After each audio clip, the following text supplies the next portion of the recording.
What's good? Bonjour, it's Slowthai. And what? My interview with Uncle on France 24. Feel to revert to my old ways. Cricket ticket strikes of cocaine. Sticky fingers, shoplifters. We got tools. Tyrone Frampton, aka Slowthai, is known for making punk-tinted grime music and his energetic and very provocative live performances. The Northampton artist has worked with the likes of Gorillaz, Tyler the Creator, A$AP Rocky, to name but a few, thus highlighting his ability to take his British hip-hop sound to an international level. France 24 caught up with the 26-year-old to find out more about his new album, Tyrone. Make the place look like a murder scene. Hey, when I make moves, I'm a money fiend. Hey, make the place look like a murder scene. Hey, when I make moves, I'm a money fiend. Hi Slowthai, where are you and how are you doing? Hello, I'm just in my basement studio and I'm feeling really good. I was at studio late last night, so woke up late, but you know, life's good. I can't complain. Well, it's a good time because you've just released your second album, but your first album, which was called Nothing Great About Britain, seemed to have a very outward look, and you got a bit of a reputation for being a politically outspoken artist. And then with this new record, I feel like it's more of a introspection going on. Can you tell us a bit about the title, Tyrone? Yeah, so Tyrone's my government name, if you will, and I don't know, struggling with my mental health and just change of life and just trying to take it all in. It's just me getting to learn myself again or getting to know myself again. Mm-hmm. And how much do you think that this 2020 global pandemic played into both the recording but also like the composition of the record?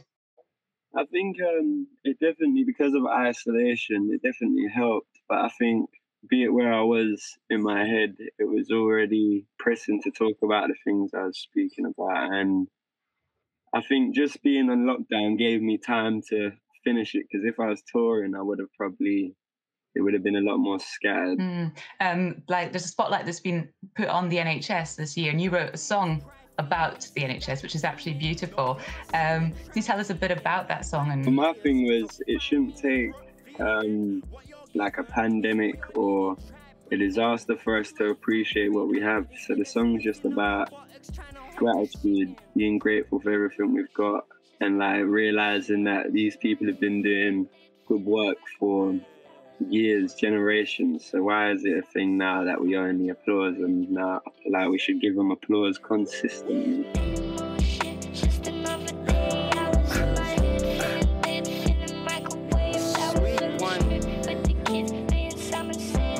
NHS, this one's for the NHS, yeah.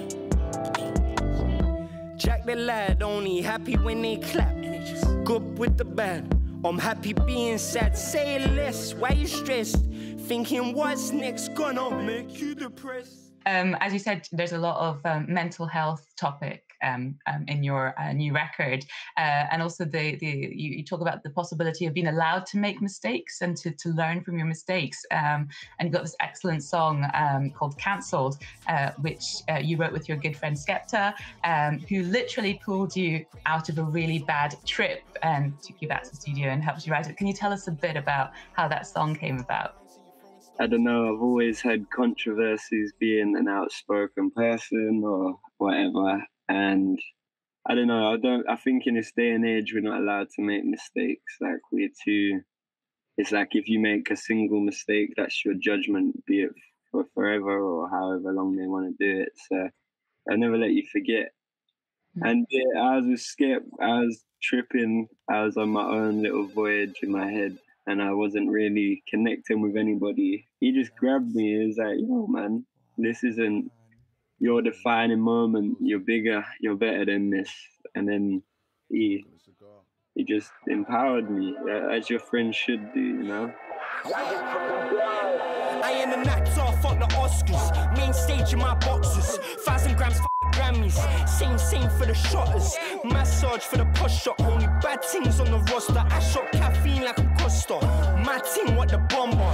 Going back on cancel culture, it's something I think people globally have become very aware of over the last decade. And as you said, you yourself, you felt the heat of the wrath of the trolls of Twitter. After you behaved a little bit naughtily at a awards ceremony at the start of last year, and where you heckled sexual comments at the host, and also then had a little bit of a fight with the public. Obviously, you later apologized about this. What was it like going through the process of getting this backlash?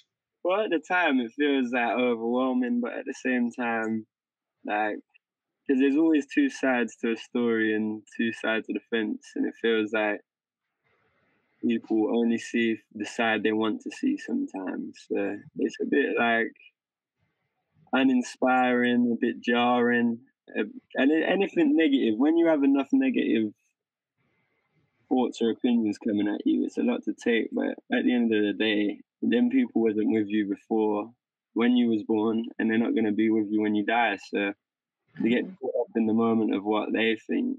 And are you worried that cancel culture is in a way hindering freedom of speech because people aren't willing to say and express their opinions and have discussions anymore?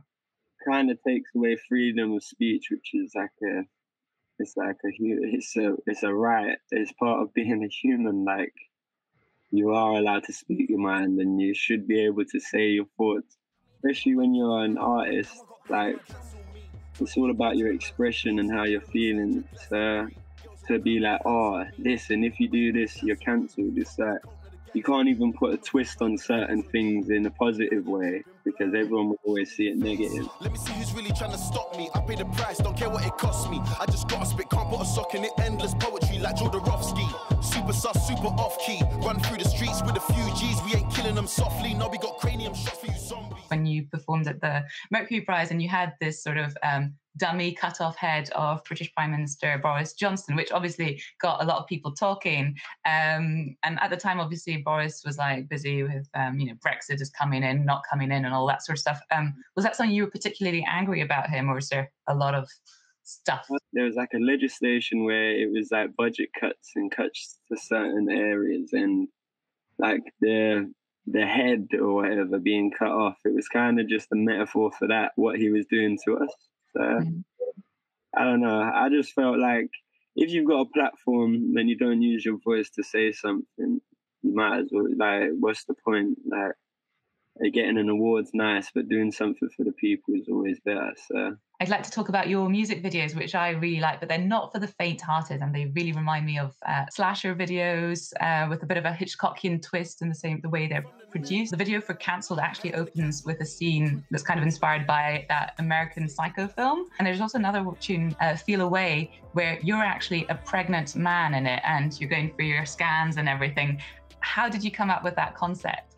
It's always about pushing the things to a boundary where it's kind of mind-boggling and makes you think, what is going on? Like, you have a funny minute, you don't know what's going, you don't understand it. And I think them things are iconic. The pregnancy thing, that come from, there was a transgender man, and he basically was pregnant. He got pregnant, and this was years ago, and it was in the paper, and I just thought it was iconic. It stuck with me, and I always wanted to use it.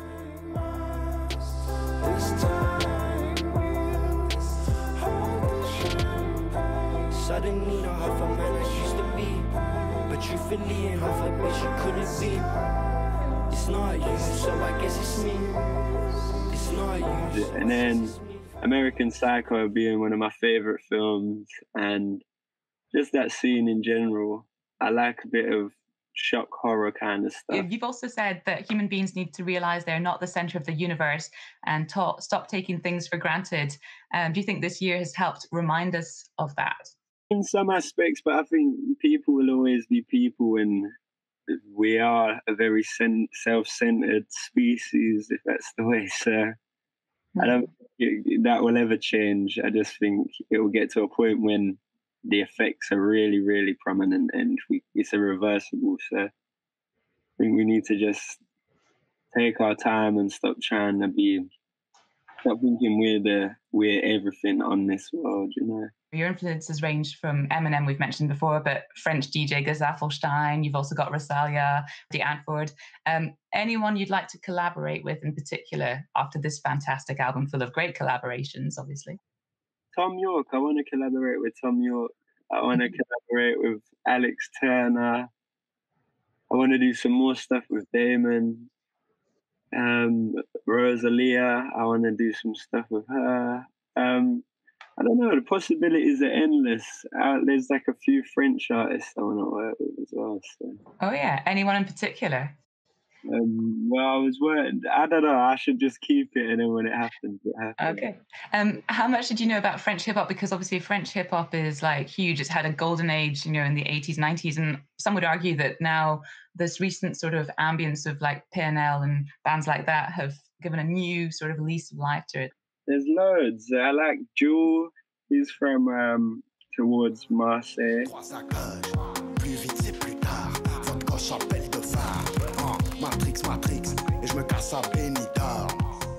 He's not French, but he's French speaking. He's from Belgium. Hamza. He's really good.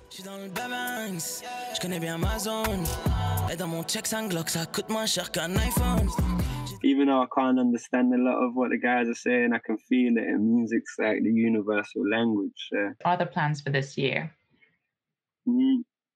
Some comic books, some anime, some films, more music, and work on another album, I think. Okay, well, thank you very, very much, Slowthai, for taking the time to chat to France 24, and definitely check out the new album. Devil's Hymn. Au revoir.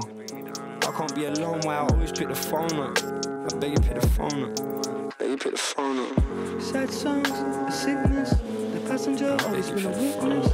Excalibur.